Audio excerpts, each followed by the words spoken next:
I think we all have a friend who can't really tell a joke.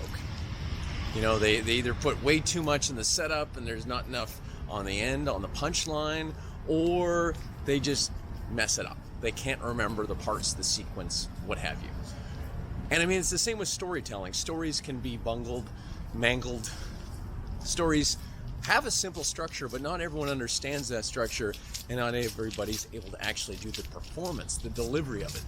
Now, in marketing over the last number of years, I really saw a trend of marketing messages becoming more story-like.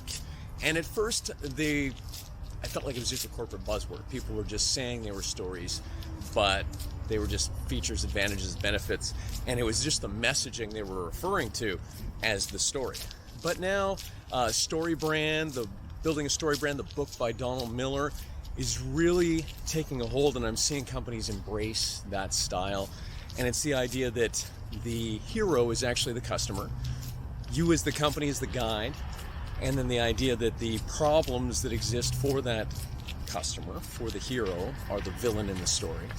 And then you have these different elements, and it's basically the hero's journey, and you welcome or you invite that customer into a story, okay? And that's kind of how they experience it.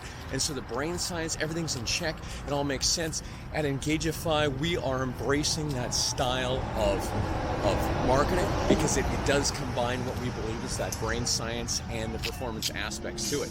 So, why am I saying all this?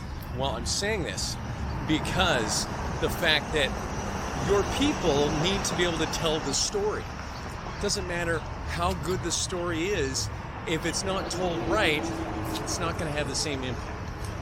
And if you want to create that customer engagement, you want to create that interaction, that connection with your customer, then you must have that story nailed and told properly. And going back to Donald Miller, if there is no story, there is no engagement.